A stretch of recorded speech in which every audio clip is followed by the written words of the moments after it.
We are now Yeah, how's it going? There you go. There Right. you are.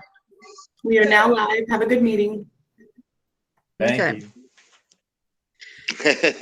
So yeah, I'm I gonna go will- back on. You gotta go. Okay.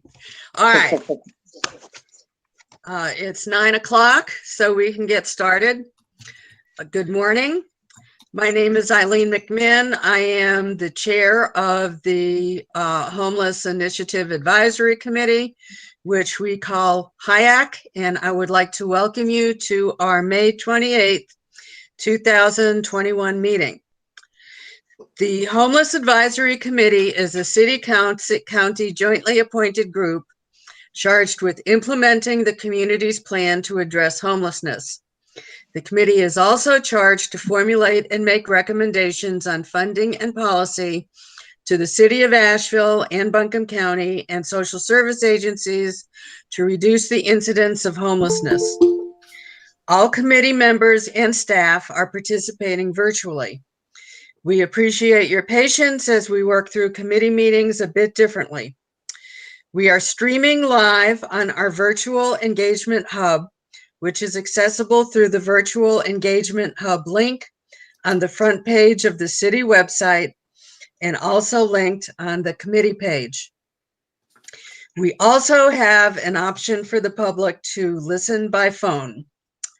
Today, we will have an opportunity for live public comment during the period specified in the meeting agenda. Using the toll-free number 855-925-2801, enter the code 9836 and either leave a voice message by pressing *2, that is the star code and then number 2, or request to speak live by pressing * and the number 3. If you choose this option, you will continue to hear the meeting audio until it is your turn to speak.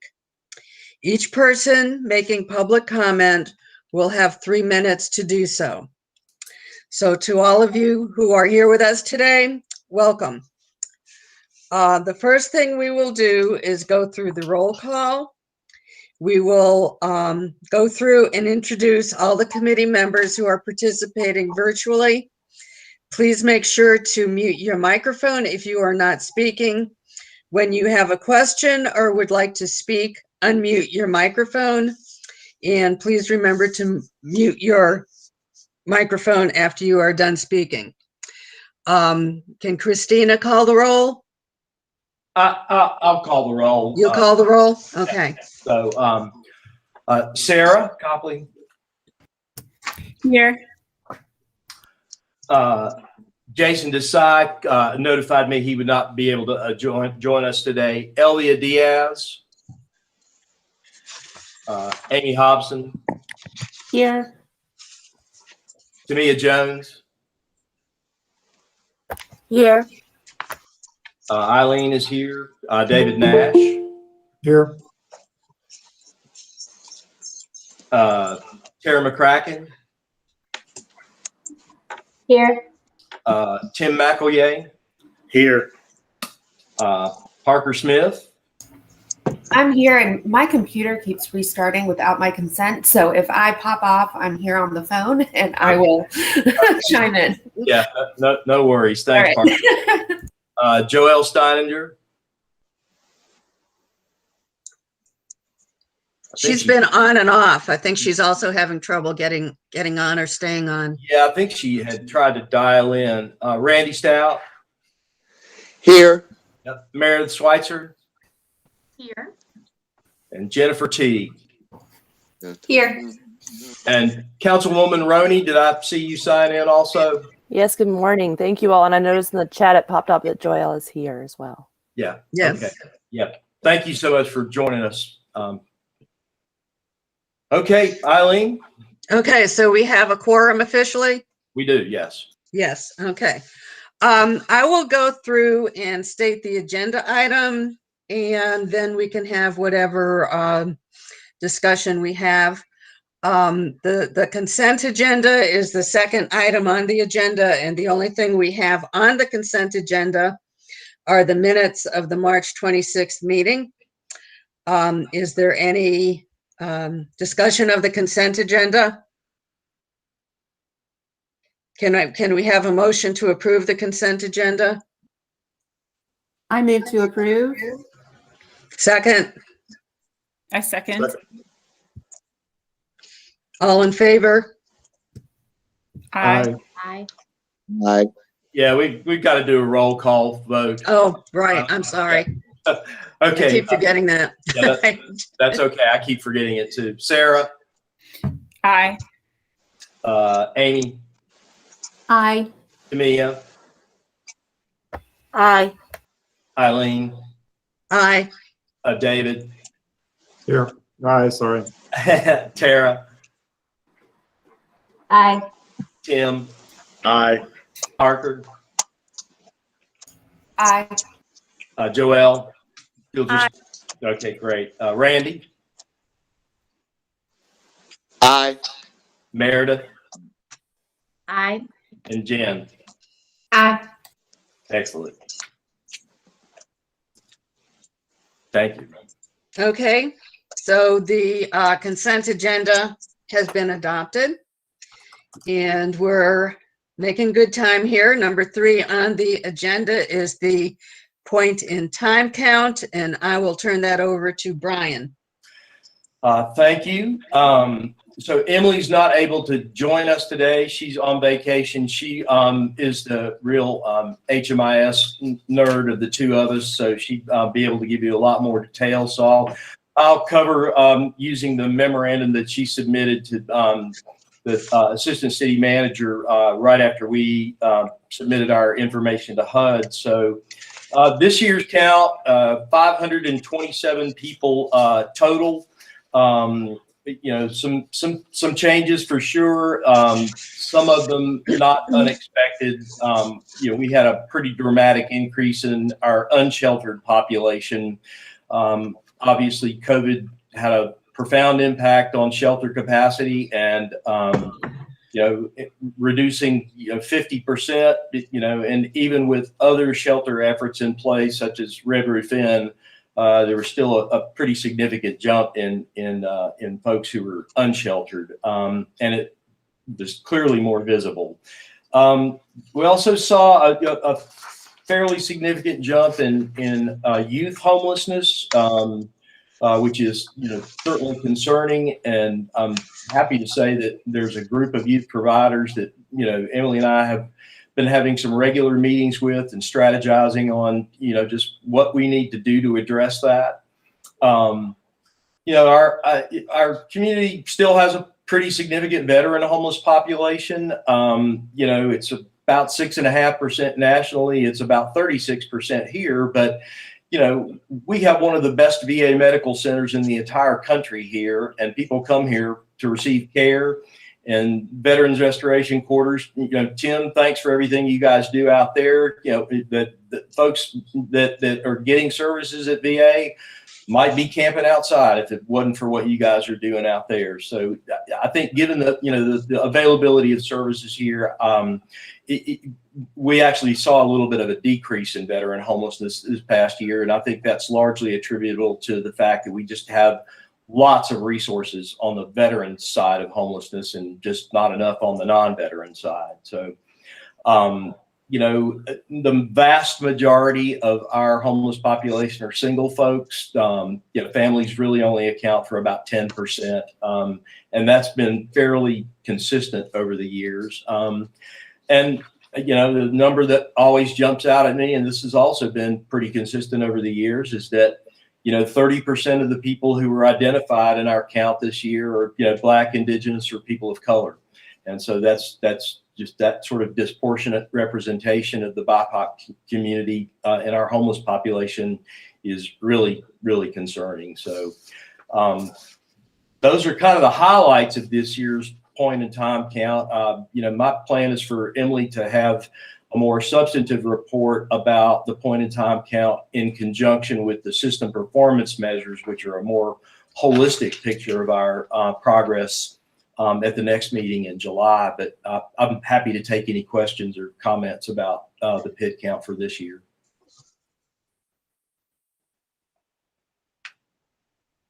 Lots of you participated in it, so thank you for that. Okay. Any questions? No questions? I mean, we also have a paragraph here on solutions and opportunities. Well, Want to go over that at all? yeah, sure. I mean, Okay. Whenever we have an increase in chronic homelessness, it just means there's fewer resources available for everybody else. From my desk, the most critical need we have in the community is more permanent supportive housing units available, and more rental housing available to people who are exiting homelessness. More private sector landlords in the mix. We got to have more physical units for our chronically homeless population.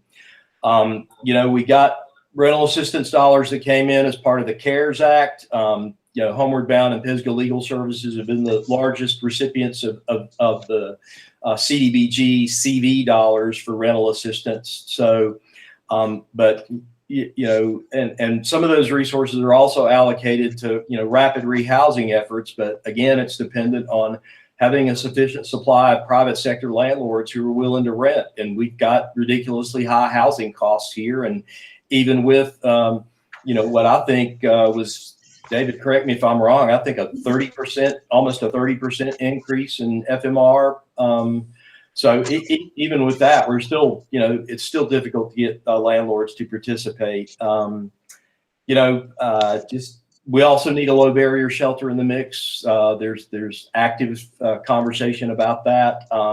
And certainly, something that's been needed in the community for a really, really long time. And there seems to be some energy and will around making that happen. But there's a lot of resources coming down the pike here, a lot of opportunities to do some new things. So, that's probably, I guess that's the next item on the agenda. So, we've got to just continue to build out the services system and have the right mix of interventions. We need permanent supportive housing. We need housing for folks who don't have the same type of significant needs that a large number of our chronically homeless population have. We need some housing that's dedicated to youth ages 18 to 24. And I think Allied is working on that. There's a lot of things, mixes that we need to have available until we have, sufficient units and just, an adequate number of resources to support all those efforts. Our point in time numbers have stayed relatively the same over the years, within the same 80 or 90 over the last 10 or 11 or 12 years, which tells me two things. Me personally, it's one, that our agencies that are working on getting folks housed are doing a superb job of getting them housed and keeping them housed. I think, Meredith, I'll let you speak for Homeward Bound, but your retention rate is pretty close to 90%, I believe. So, but all we're able to do is tread water without new resources in the mix. So some years we got our chin a little bit more above the water line than others, but without a significant increase in the number of units available and accessible to people exiting homelessness, and a number of private sector landlords willing to rent to them. Those numbers are going to stay about the same. So, it's the commitment of resources that is going to be, that's going to eventually make the difference in those numbers. So. One question. What is the FMR now? David, I'll let you speak to that. I can't quote them off the top of my head.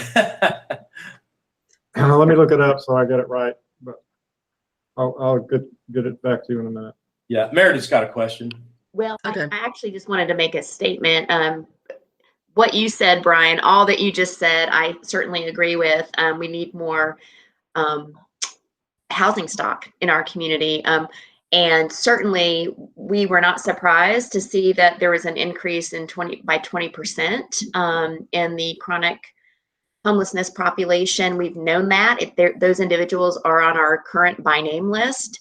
And that's certainly why we have so much excitement and energy around our permanent supportive housing project with the hotel conversion at Days Inn, which we really hope is going to be opened up to allow people to start moving in by the end of next year.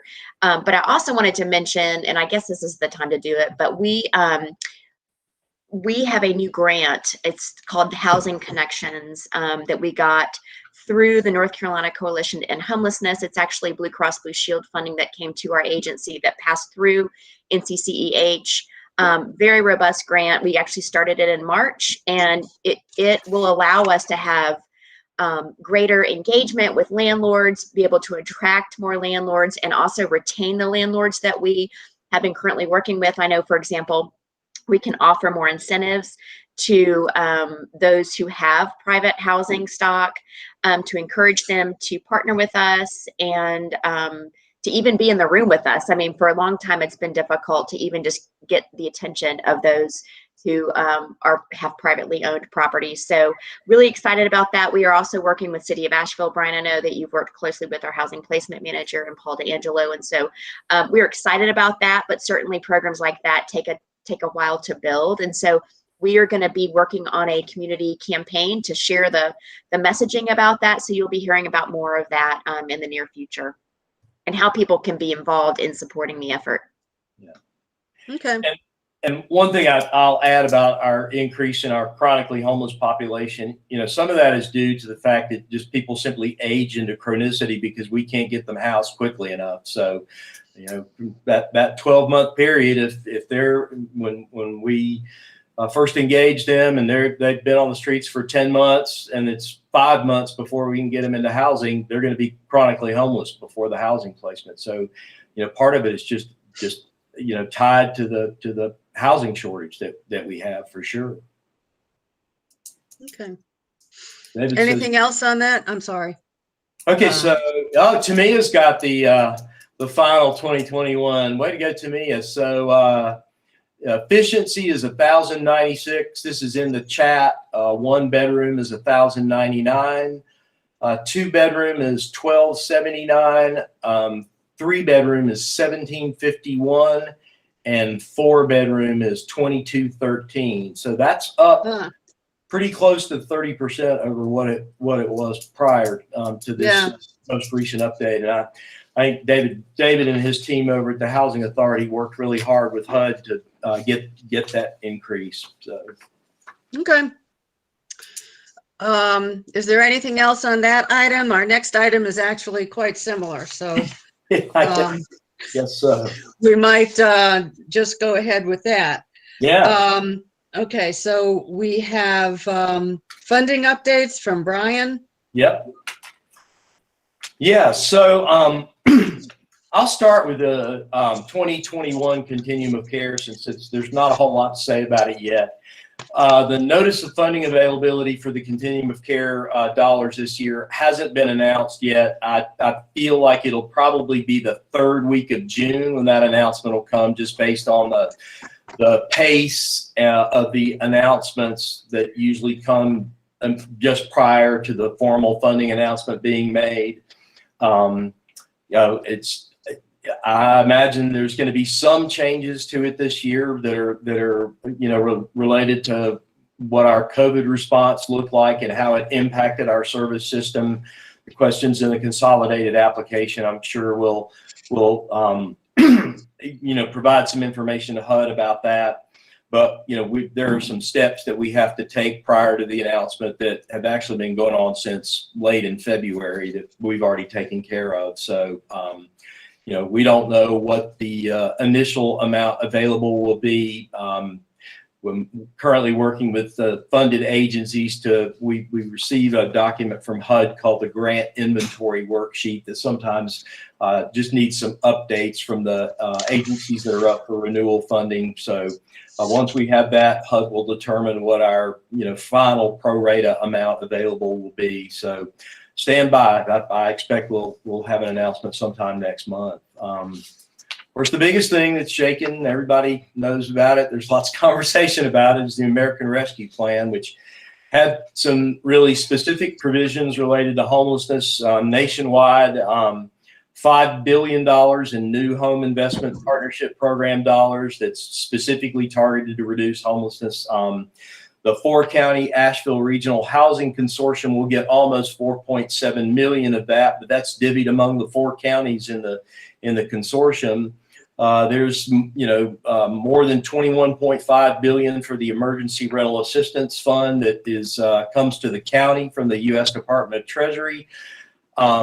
Jen, correct me if I'm wrong, the first tranche of that money was just under $8 million, I think, and I don't know that we know what the amount is in the American Rescue Plan yet. I've heard figures, but have you heard anything about that yet? I haven't. I think your numbers are right. Yeah, on the first tranche, but there's another tranche coming through, and I've heard between $7 and $9 million, but no details on that particular funding from Treasury yet. And then there's $5 billion was allocated in the legislation for emergency housing vouchers for people experiencing homelessness. And David, if you want to talk at this point about those 47 new vouchers that were allocated, I'm assuming that you met the deadline to accept them, and we've been having conversations. Oh, I'm sorry, Jen, you got a question? I do. I just had a quick question about what you just mentioned about the 4.7 million and the split between the 4 counties. Is that based on population size? Is it just, do you know how those funds will be split? It'll be up to the consortium, how they'll divvy it up. But these are resources that are targeted specifically for people experiencing homelessness. So, some of the eligible uses could be tenant-based rental assistance. It could be, affordable housing development for homeless folks.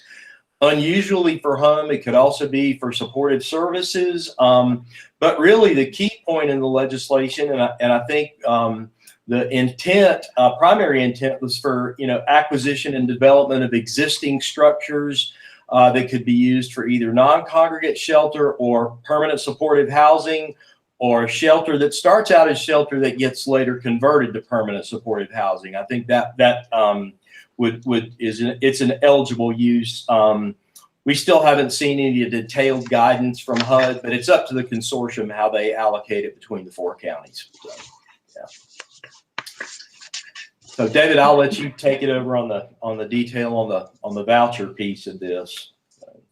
Okay, I'm gonna put the HUD website on emergency house. Almost about, what are they called? Emergency housing vouchers. Yeah. Thank you. Yeah, great. Thanks, David. And to me, it scared up the FMRs for us, so we're good there. So, David, I think you're muted still. My fault. Yeah. Juggling too many things this morning. So we have been allocated 47 emergency housing vouchers. I put the HUD website in the chat for anybody who wants to look directly and see the scope of the program. We accepted them and we indicated we would take more if they reallocate some others based on other jurisdictions declining them. It's not a magic wand because of course we still have to find landlords who will take the vouchers, but they will be similar to the BASH program in that referrals will come to us through coordinated entry, and we will issue and administer the vouchers, and we'll be counting on the agencies who are supporting those folks to help them find housing. The eligibility, let me pull it up and read it to you. It's pretty broad. It includes anyone who is homeless, at risk of homelessness, fleeing or attempting to flee domestic violence, dating violence, sexual assault, stalking, or human trafficking, for recently homeless and for whom providing rental assistance will prevent the family's homelessness or having a high risk of housing instability. The definition of homeless includes all possible definitions of homeless, including the HUD one, and I won't go into the details on that. I think most everybody's familiar with it, but also it includes the definition under section 387 of the Runaway Homeless Youth Act, the Head Start Act, Violence Against Women Act, Public Health Service Act, and most significantly, and what most people will recognize as the McKinney-Vento Homeless Assistance Act.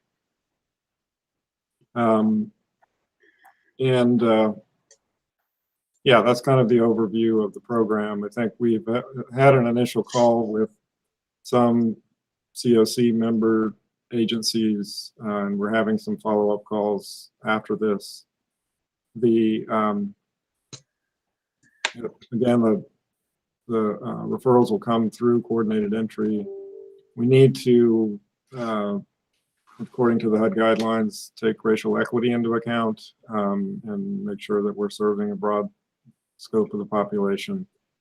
The rents will be higher than the fair market rents because it'll be based on our payment standards, which are currently 11. I'll type this into the chat too, but 1170 for an efficiency, 1234 for a 1-bedroom, 1481 for a 2-bedroom, 2027 for a 3-bedroom, and 2601 for a 4-bedroom.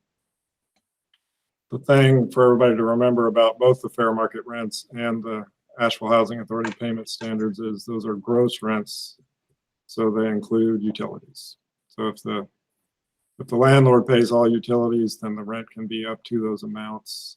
If the tenant pays any utilities, then that amount needs to be reduced by the utility allowance. So, any questions? How long is someone eligible for those vouchers? The program starts on, that's a great question, thank you. The program starts on July 1. Let me talk around your question for a second and then get back to it.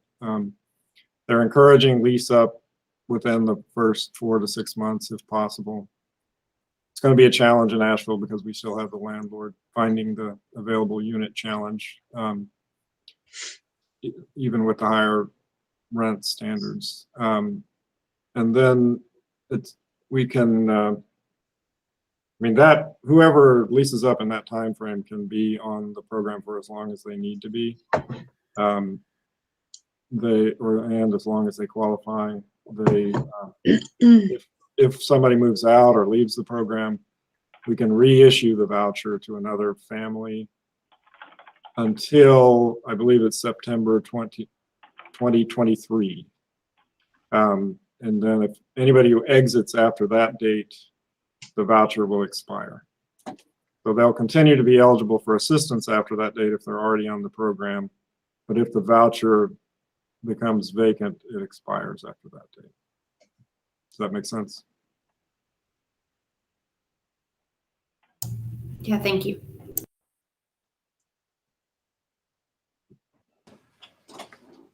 Okay, well, thanks, David. And so some of the other items, just one of the things that I have found a really interesting tool is the Urban Institute's Emergency Rental Assistance Priority Index, which gives us a clear sense of what needs are in particular census tracts. And it really emphasizes the equitable approach that David just mentioned, that takes into account some risk factors that we know our BIPOC community has. And so that's certainly a really great tool that I hope the available rental assistance that makes use of that particular tool to try to keep people in those really vulnerable census tracts, keep them in housing.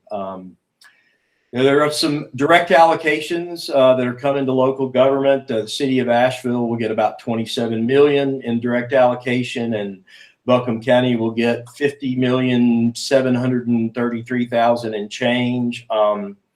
It's a sort of a broad swath of eligible uses. I'll just read them to you. It's support for urgent COVID-19 response efforts to continue to decrease spread of the virus and bring the pandemic under control.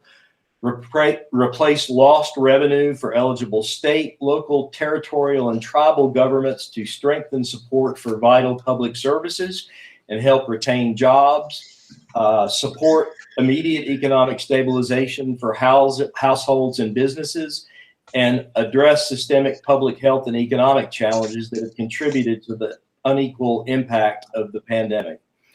Those last two, I read them as that they could potentially be used as a primary source of funding for programs that are serving people experiencing homelessness that aren't in any of the above categories. So there has been some initial guidance that's come out from Treasury over the last few days about those funds. You know, I've probably read more new guidance announcements in the last 2 weeks than I have in my entire 20+ year career doing this stuff. It's lots of information coming down the pike. So Eileen and I discussed, you know, in discussing the agenda for today's meeting, you know, we certainly want to have a robust discussion around any potential recommendations that want to come out of this group to advance to City Council and County Commission. If Brian were to wave his magic wand today, I'd say, you know, $3.25 million from city and county each for acquisition of a low barrier shelter site. $2 million from each to support Homeward Bound's Days In, the project already underway. $1 million from each to support Helpmate's new domestic violence shelter that I know that they're trying to get launched.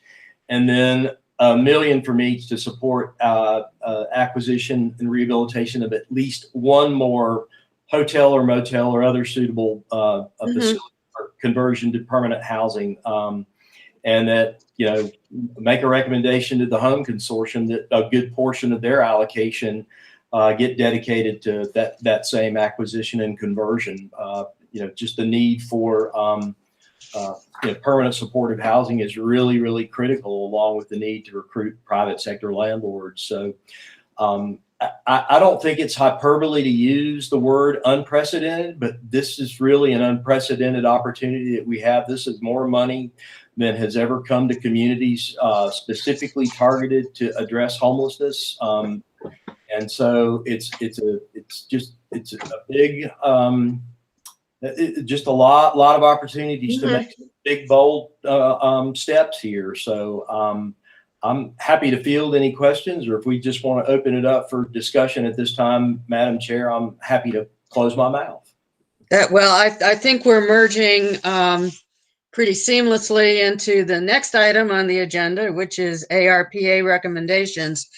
And one of our stated objectives, roles of the HIAC in its charter is to formulate and make recommendations on funding and policy to local governmental entities and social service agencies to reduce the incidence of homelessness.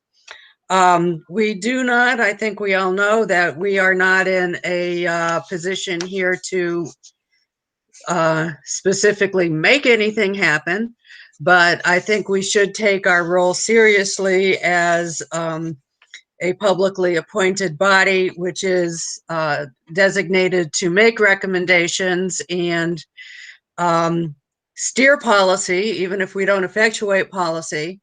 And Brian has started out with some recommendations. I mean, staff, I think, did take into consideration recent discussions from the committee as to what our priorities should be, looking at what is going on in the community, and we have a broad-based body of participants here with varying areas of expertise in this particular area. So I think what we should do, we do have a recommendation from staff. It's up to us whether or not we want to go with that, adjust it, come up with a process for coming up with another one. But I think we do have, Brian, you might elaborate on this. I mean, I think we do have time constraints. We don't have 6 months to come up with a recommendation. We do not. That's correct. Both the city and the county have to submit their proposed use of their direct allocations to the Department of the Treasury by the end of August. But, you know, I'll let Jen speak for the county side of it, but on the city side of it, you know, we're hoping to have that, you know, kind of a tight list together, you know, sometime the middle part of July. You know, we've got you know, there's a lot of eligibility sort of vetting that has to be done. And so there's been some discussions around that. But you know, actually putting a proposal together is going to take a little bit of time internally. So, you know, time is of the essence here. I appreciate you bringing that item up, because the deadline for the proposal for Treasury, August 31st might sound like a long time away. It's right around. Well, we're on a bi-monthly meeting schedule at the moment, right? So we can't wait for our next meeting. Yeah, I think that's correct. We could certainly call a special meeting if we needed to around this issue alone. But you know, I really wanted to just take the pulse of the committee this morning, and you know, hear what thoughts and ideas and suggestions and priorities everybody else sees. I mean, my suggestion, I think, would be that we have a fairly open about these items, Agreed. at least initially, and then as we get, you know, a little bit of the ideas out, possibly appoint a task force that will work a little bit more specifically on some of these items. And that doesn't mean, I mean, I think, like I called everybody, that having a task force doesn't mean everybody else is shut out. But, you know, I think if we have a task force, those people can poll and discuss with other folks on the committee to make sure that we have everybody represented and all of the issues represented. You know, we just have to bear in mind our responsibilities as a public agency to do everything in a transparent way. And then the task force can work with staff to put together a specific set of proposals, which will then go to the city and the county with some sort of consensus with the rest of the board committee, whatever we are. Okay. Does that make sense? That does make sense. And I see David has his hand raised, and then I'll add something to your comments, Eileen. Okay, David. I just want to add one project to the list. I think all of those sound like very important ones. Last fall, we had the experience of a large piece of masonry falling off the Woodfin Apartments building.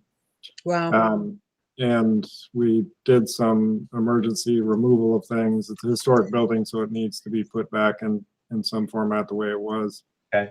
But we have a $500,000 to $750,000 project there to preserve those units of permanent supportive housing. And I've talked to the county about it, but since this is a joint, and I think, to me, it makes more sense to go through one entity or the other and not to have two different reporting mechanisms for the funding. But since this is a joint city-county committee, I'd like for that one to be on the table if possible. Okay, great. Thanks for that, David.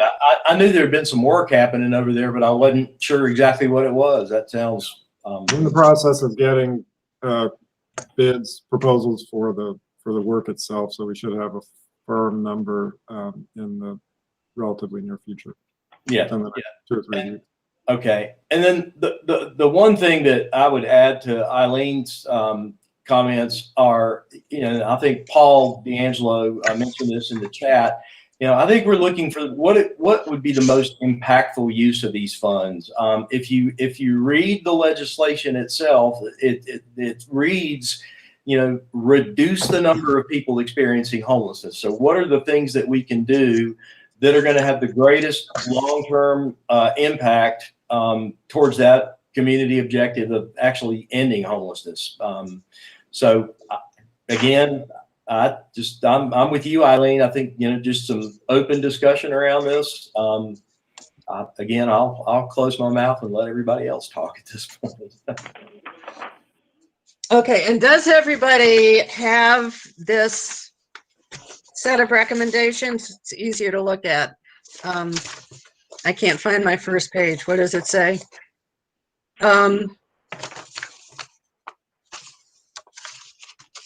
can review them May again. 28th, Homeless Initiative Advisory Committee, Mhm. May 28th, 2021, American Rescue Plan Resources to Address Homelessness. It was one of the attachments to one of the meeting announcements, but if you don't have that, you might look for it, because I think it's much easier to, it'd be much easier to follow if you've got the specific recommendations in front of you. So we'll just open it up for questions and comments. Yeah, Councilwoman Roney just put the link to the document in the chat if anybody wants the link to it. Thank you, Kim. Okay. I have a question, and it's really more about what is the city's process going to be for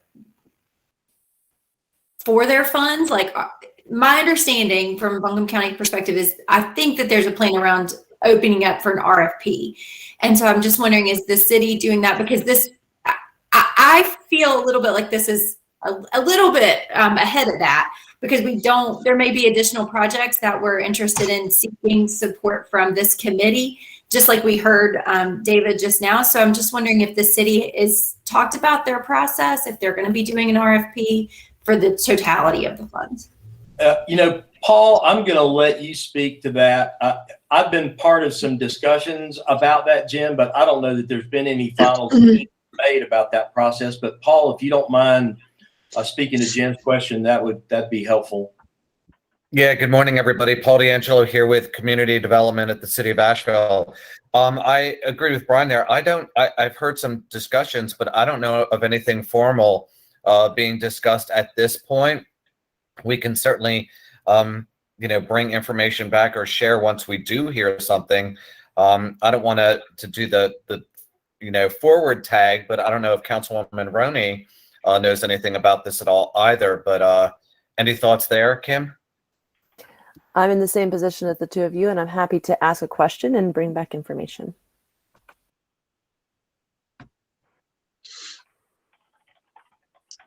Well, I don't think that's any reason why we can't just go ahead and make a recommendation. I mean, that can be part of the process, or they can figure it out in the process. I mean, what we're really talking about is I think, conceptual priorities. We do have some specifics, i.e. the Homeward Bound's Day In project, and didn't we have Helpmate? Yes, and Councilwoman Roney, please correct me if I'm wrong, but I believe the Housing and Community Development Committee at its last meeting advanced for City Council approval later in June the $2 million that Homeward Bound has already requested for the Days In project. So this would be an endorsement of something that's already underway, if you will. But I don't know if you want to speak to that. So that is a subcommittee recommendation to the full council. I did also think that it would be appropriate to share that top 4 retreat goal as adopted by the full council was a just and equitable recovery being prioritized with the COVID relief, American Relief Plan spending. Yeah.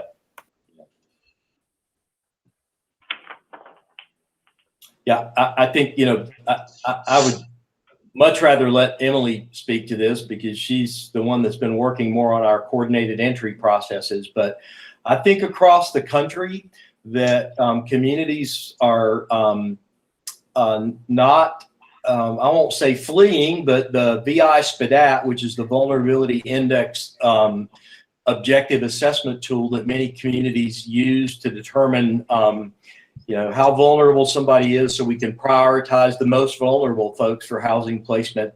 I don't know that it really has taken into account some of those equity factors that I think are really important in that prioritization. So I know there have been discussions about some other tools that could potentially be used. So there's active discussion about that. In terms of the emergency rental assistance, I think the Urban Institute tool really gives a clear view to, where, particular communities that are vulnerable to eviction. It's pretty easy to discern using that tool on the emergency rental assistance, but, figuring out the prioritization that includes every risk factor that possibly can be, certainly,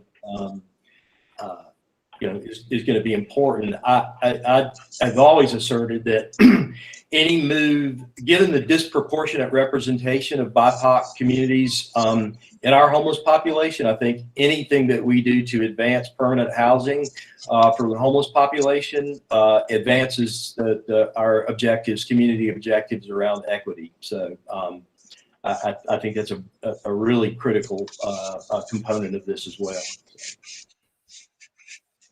And again, mine are just recommendations. They're sort of like, okay, if Brian could wave his magic wand, I do have a resolution drafted that could be easily amended, or we could take this, to as our chairperson suggested, if we could have a task force that gets into the meat of this.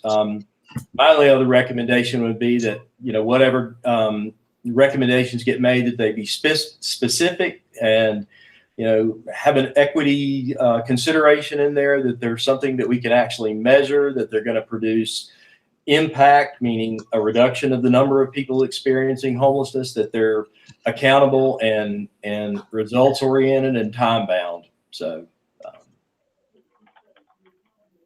Well, why don't we back up just a minute? Maybe we need to be a little bit less open with this. I mean, what do we, okay, so the first issue, I guess, would be, do we want to make a recommendation to the city of Asheville and Buncombe County? So if the sense of the committee is that we should do that, can we have a motion stating that we should do that? I'll make a motion that we do that. And Okay. I don't think it needs to happen completely at this meeting. I think we can schedule Right. them for July as well. We don't need to stay on it we could meet every other week if we needed to, but Mhm. I make that motion. Do we have a second? Second, Okay. Who was the Owen. second? I didn't catch it. Meredith. Thank you.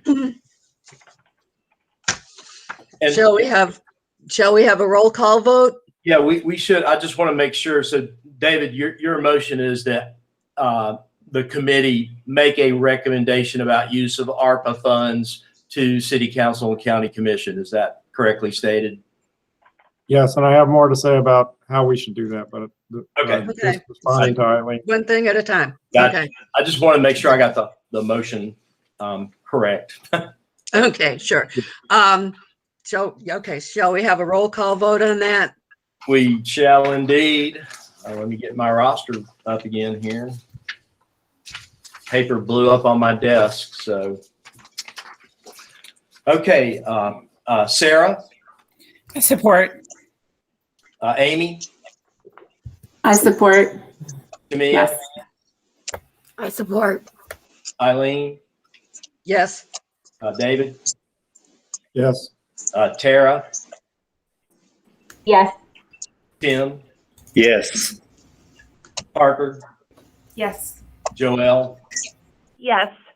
Randy, Yes. Meredith, Yes. and Jen. No. Okay.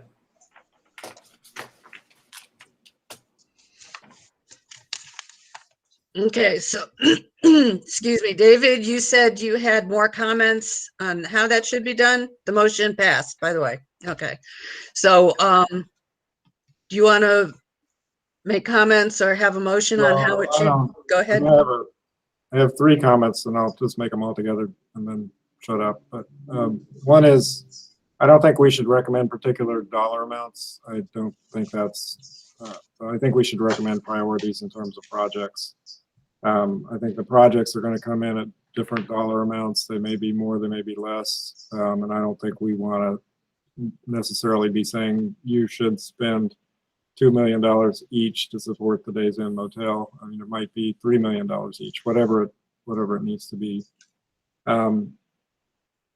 The second is, we don't have to do everything today. We can schedule a meeting sooner than August, or I guess the end of July. The third one is, I disagree somewhat with Brian about the fact that just creating more affordable or homeless focused units will help solve the racial equity imbalance in our services. I think race neutral solutions do not solve those problems, as evidenced by the VI SPDAT, which is technically race neutral. So I think we need to take intentional steps to make sure that we are offering housing opportunities to people of color as we move forward with these projects. Fair enough.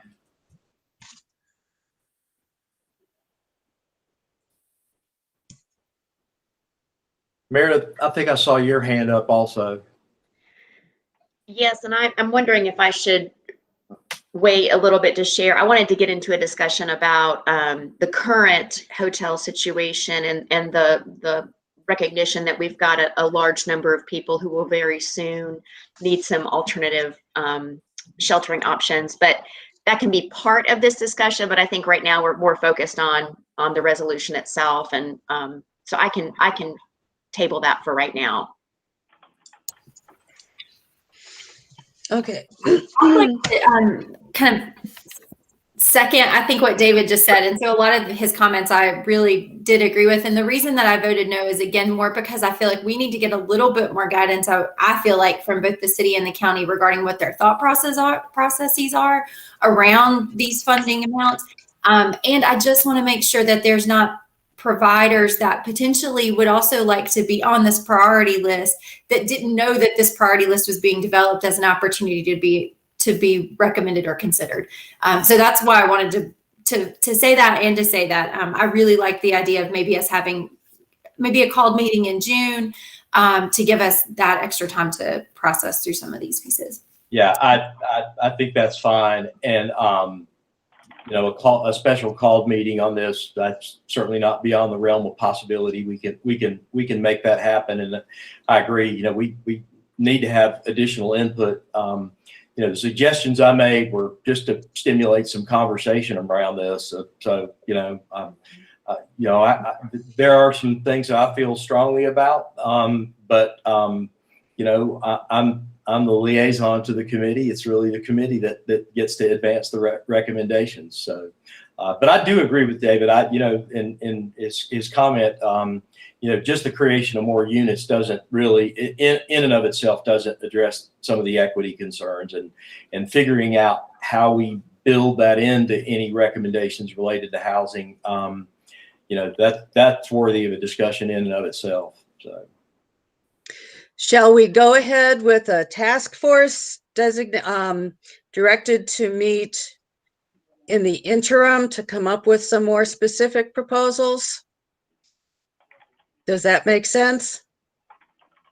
I think Sarah had her hand raised. So I'm sorry, Sarah. Move on to action items. Yes, definitely. And this kind of the equity point will flow right into the establishment of the task force. I believe that we do need to not have a race neutral approach even from the beginning. And so I would encourage membership on the task force from marginalized communities also, so that we can hear directly. David, as he mentioned, has a lot of experience in understanding that, just the creation of more units. So I think if we have that in mind at the outset, I'd also like to see some data presented.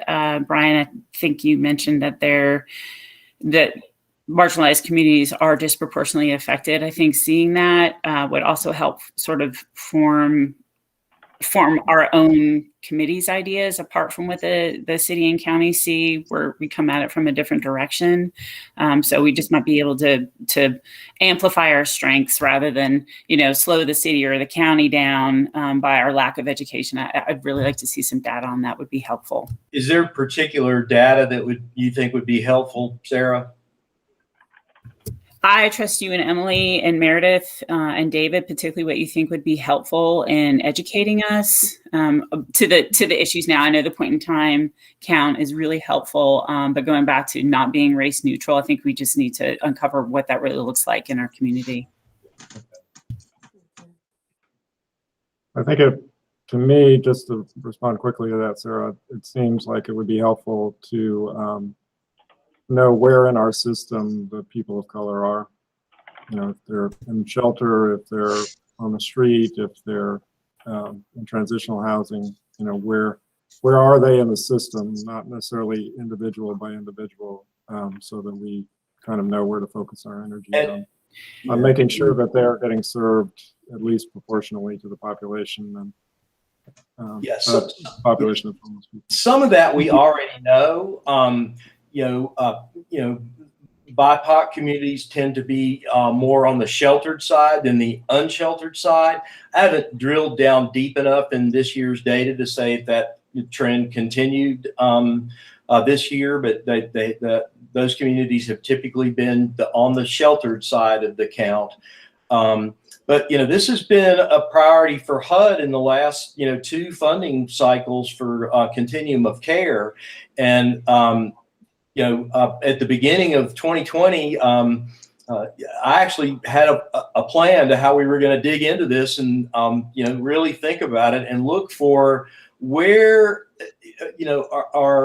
are people of color, are they having different outcomes in that system of care? Are they getting housed at the same rates, or are they retaining housing at the same rates? Just that really has been critical for HUD. And then, of course, March of 2020, this pandemic came along, and a lot of things that I had hoped to work on and make some progress on last year just didn't happen. But I think we can drill down into that data, and I think it's going to be an expectation that HUD wants us to really take into consideration in the continuum of care funding process for this year.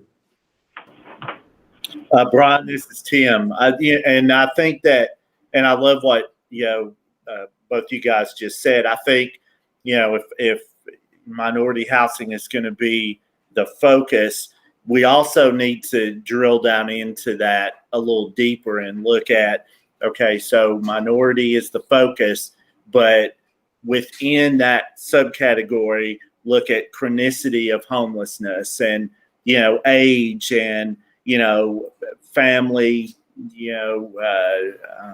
marital status, whatever, however you want to word that. But, really look at those subcategories and focus our efforts around, those sub-demographics and that sort of thing. And I think what you said earlier about the VI SPDAT is correct. I mean, we started using that back in, 2014, 15, something like that. And I think the process has evolved, and we've learned so much that it's probably time that we do look at another tool to, make better assessments in, who we're housing and, that sort of thing. Yeah. And, through this process too, I think recidivism is very important too, because we need to look at steps to, once we get people in housing, to keep them in housing. Agreed. It's I won't say it's easy to get them in housing based on, what we all know about it, but, getting them in, I think a lot of times is a little easier than keeping them in.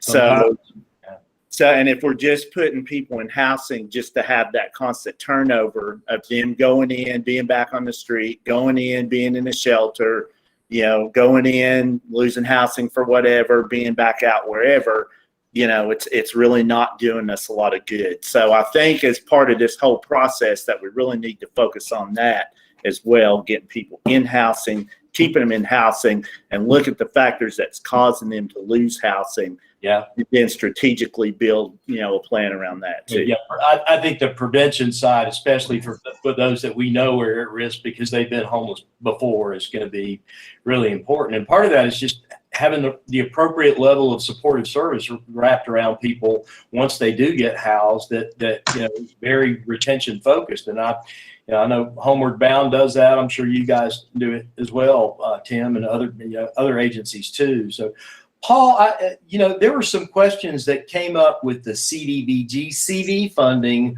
around,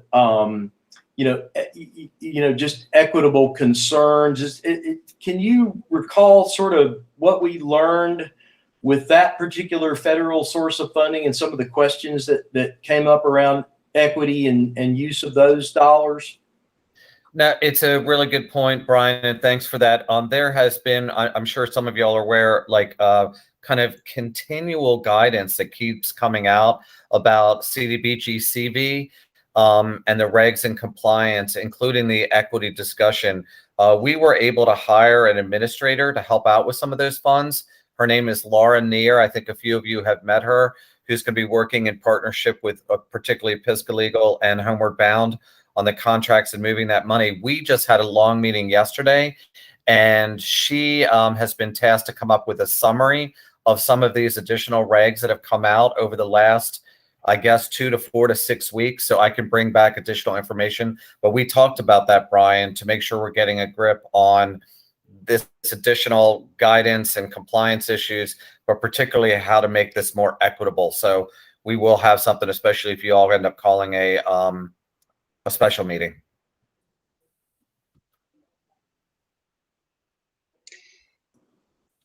We lost you there. Should we appoint a task force to coordinate with staff, collect information, so forth and so on, to be presented to a special called meeting in June? Does that make sense?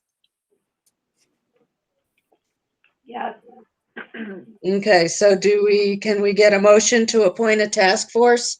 Now, I will also say, I believe per our bylaws and general conflict of interest rules, any potential member must disclose a potential conflict of interest, and can they serve or not on the committee, on a task force? So I think as long as potential conflicts are disclosed and noted, it would be up to the committee's discretion, if I read the bylaws correctly, whether or not that person could participate and or vote. I think we need input from service providers. Clearly, they're going to be the ones that are doing this work in the community.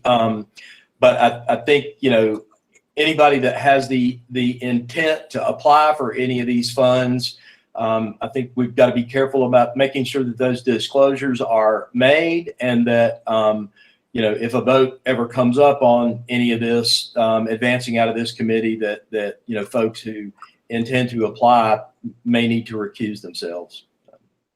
And Paul, correct me if I'm wrong on any of that. I believe you're correct there, Brian. Okay, and that would sort of work in favor of Jen's recommendation that we make our recommendations more general than specific.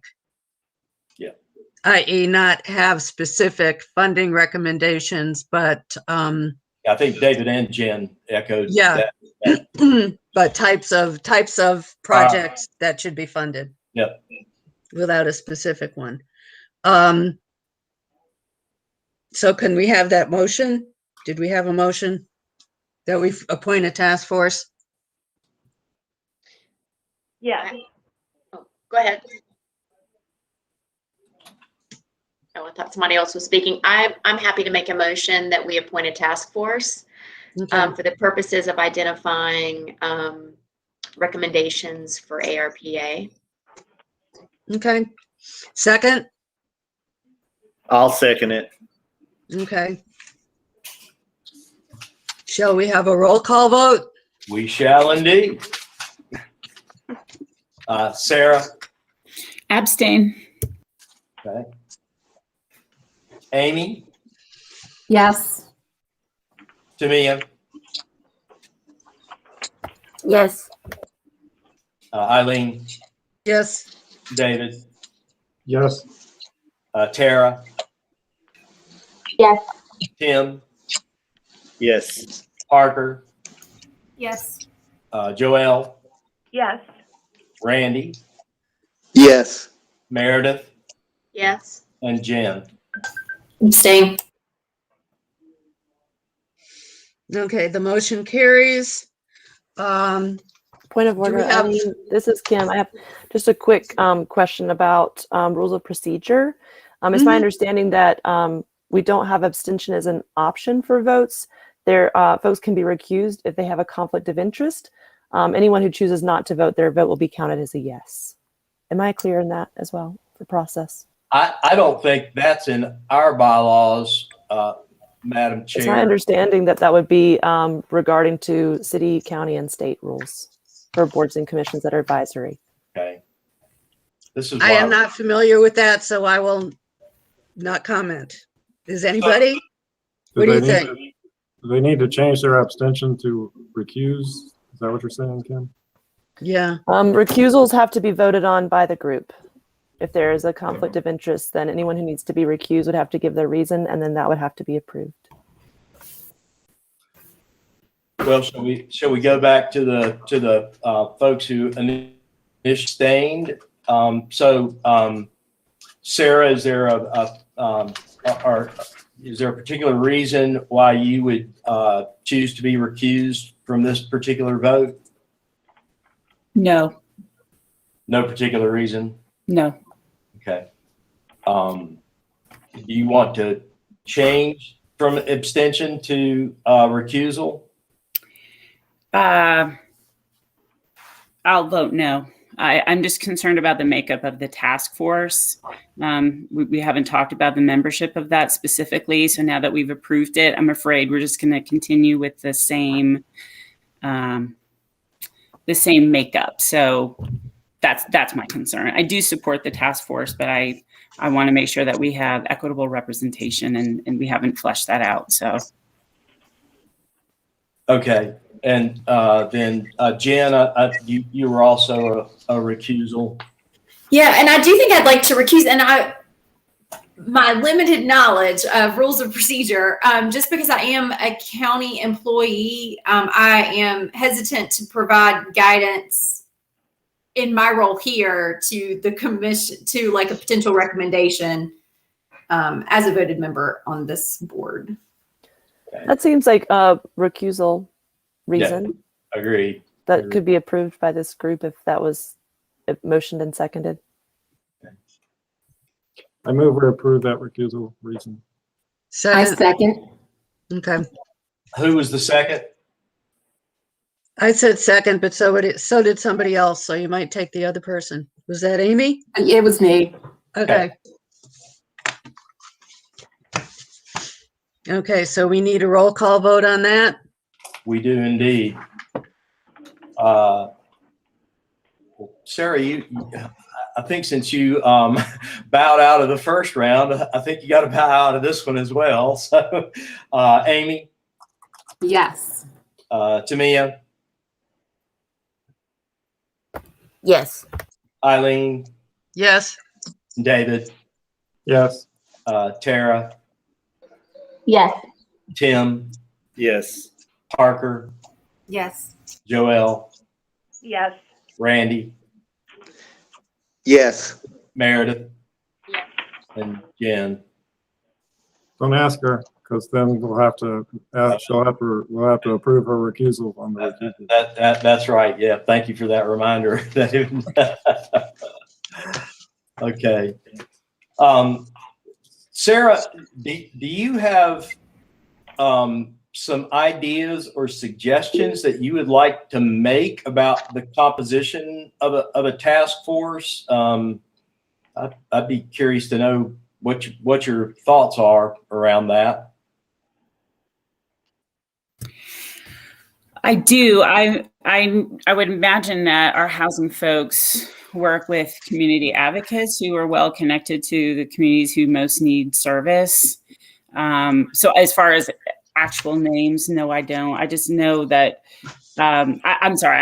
I know there are other housing providers on here. If I leave you out, it's just because I don't know you. But I do know that Meredith and David particularly have very engaged groups. So I would, just want to make sure that at the outset, we're recruiting someone for the task force that has those connections and can represent appropriately. But I don't have specific names. I'm sorry. Sarah, this is Tim. Did I hear you earlier say that you would like to see minority representation on the task force as well? I did. So if we're looking at the data of the task, with the data that the task force is going to be using, that David and Brian mentioned, as far as drilling down into who is traditionally impacted and doesn't need or would benefit from non-traditional supports, which we have the opportunity to do with all of these funds, is to change the regular paradigm, but proportionately represented according to what what those data sets that they're going to be considering say. I think David mentioned knowing where folks are located in the system. We had a bit of discussion about that. So if it is in shelter, if we would have a representative from a marginalized population from the shelter group, I would recommend, for example, a task force position being held for them.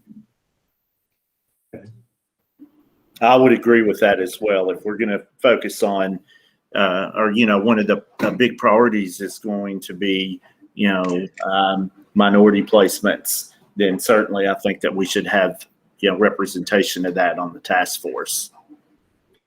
And so, Tim, potentially we could include somebody that's, at BRQ, or Meredith, somebody that we know from A-Hope, or David, some of your existing residents. Is that what you have in mind? I just want to make sure I kind of understand, what Sarah's trying to achieve here, and just that we've got folks that could be identified and available and accessible to meet and discuss these issues.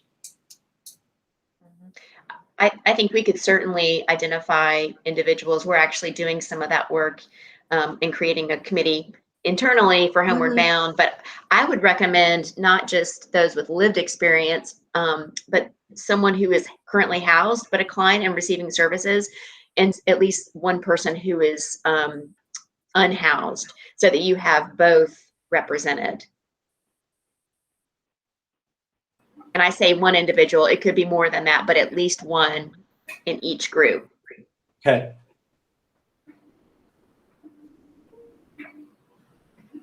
I'd agree with that too. And certainly, with the conversation that we had earlier about focus on housing retention as well, I would certainly, go along with what you just said, Meredith, and want to hear from people that, have been homeless and placed in housing and have been successful in that, to hear from them, these are the things that were important for me to, retain my housing or supports that I needed in retention. So, and put some value adds there, so we'll know what to focus on and what to work with. Okay. And Meredith, just so I understand you clearly, to have somebody that's, already housed and receiving services, but somebody who's not housed, or do you mean specifically someone who is unsheltered, or somebody who doesn't have permanent housing that is currently sheltered at BRQ, for example? I hadn't really thought specifically about that particular piece of it, but either. I mean, I feel like someone who is not yet permanently housed. Yeah. Okay. That works.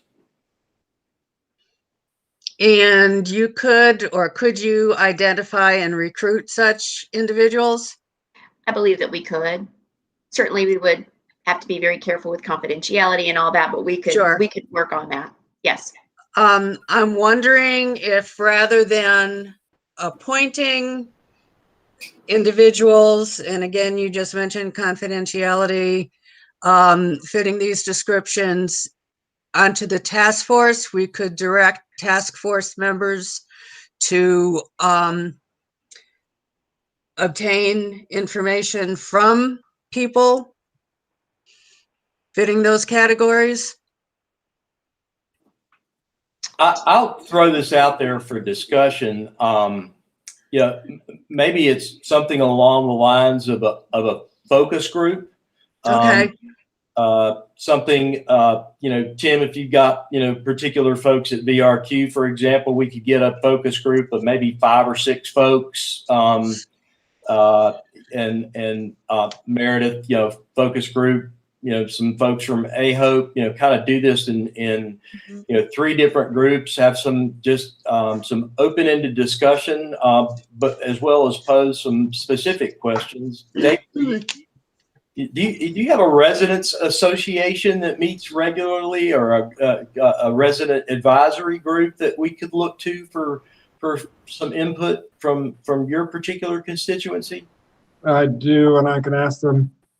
I think they have a lot on their plate too, so I don't want to commit them to that. But you can ask, and I'm looking at Tamia and wondering about maybe an internal focus group At HelpMate. HelpMate, or, that doesn't violate any confidentiality, but where information could be gathered. Yeah. And I could do the same. I have a residents council that I could poll, but I do want to say this: I don't want that to replace minority representation on the task force. Yeah. Agreed. Yes. Okay. Yeah. So how are we going to appoint this task force at this meeting? Or I think we can't. Well, I mean, strictly from a procedural standpoint, we haven't, been able to get back into our bylaws and dissolve the existing standing committees, and there's not really a provision for appointing task forces, but we have appointed work groups before. I think.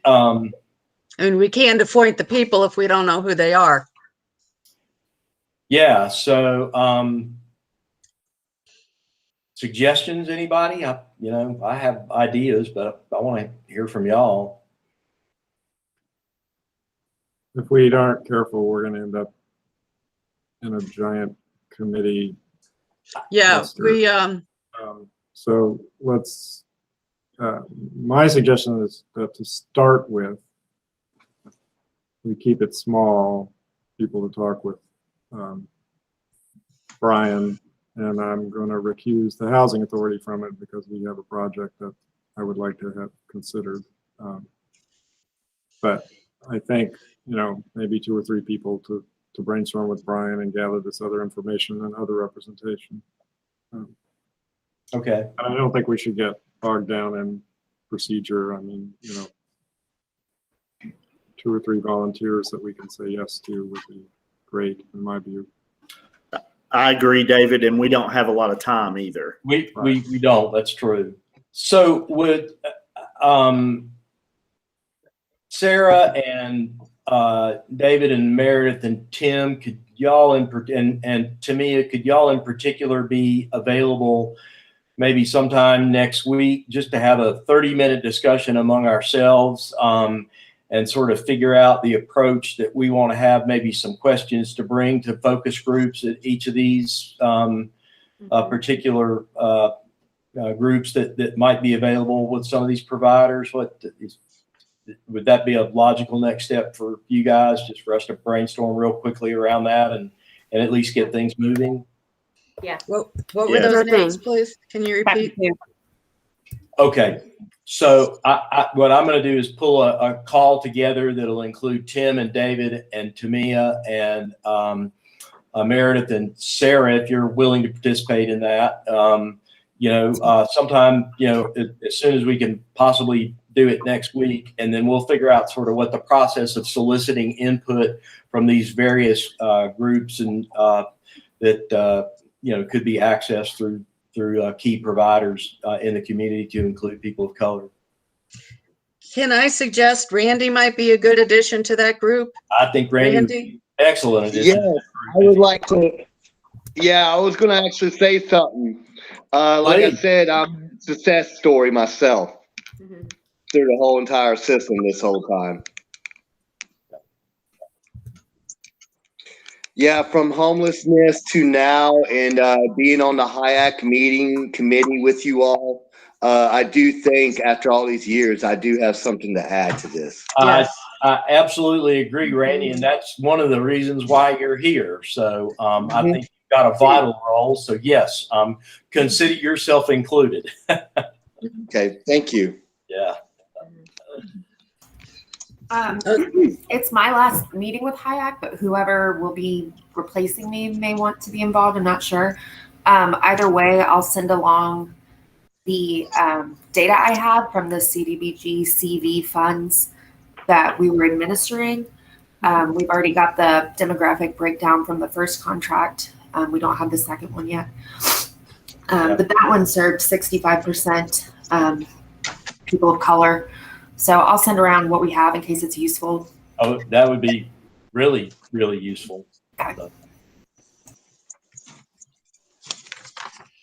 Well, that sounds like the Okay. next step for this particular item. And as Parker mentioned, we haven't made a formal announcement to the group, but she is going to be moving on to a different assignment. She and I have had some discussions about a potential replacement from Pisgah Legal Services, who I think might also be on the call today. But Parker, is there anything that you'd like to say before we open up public comment? And I just want to commend you for you served as a proxy for a lot of years for another representative from Pisgah Legal Services and stepped up to the plate on multiple occasions in your formal appointment here. So anything you'd like to share with us?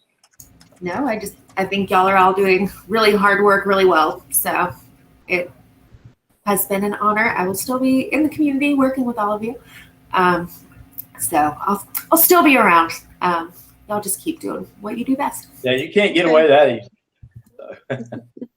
Do we have to wait in suspense about what you're going to be doing? Or I'm doing a Medicaid transformation role, so it's still under Pisgah's umbrella kind of, but it's totally separate from the work that I'm doing now. So. Great. Parker's going to single-handedly get us Medicaid expansion in North Carolina, right? Yes. Thank you for that. Definitely do that. I'm holding my breath. Okay. We should be in the public comment period. We are. So, We should- Madam Chair, I'll turn it over to you and Christina to handle this part of it if there is indeed anybody in the public comment queue. Okay. Do we have any public comment we should be listening to? Hi, this is Christina Harris. We do not have any speakers in the queue for public comment this morning. So, no public comments. Okay. So, if there's no other business, we can adjourn. We can. Do we need a motion to adjourn? no. Didn't think so. Right. Robert says we don't. So. Second. Okay. Yeah. So, Madam Chair, I think it's your discretion if we've concluded the business. So, Well, I will make that decision and say that we are adjourned. thanks, everybody. Thank I'll be in touch with a small group later today or early next week. Bye. Yeah. Okay. Thank Thanks, you. everybody. God Yeah. bless you. I call my prayers. All right. Bye-bye. It's awesome.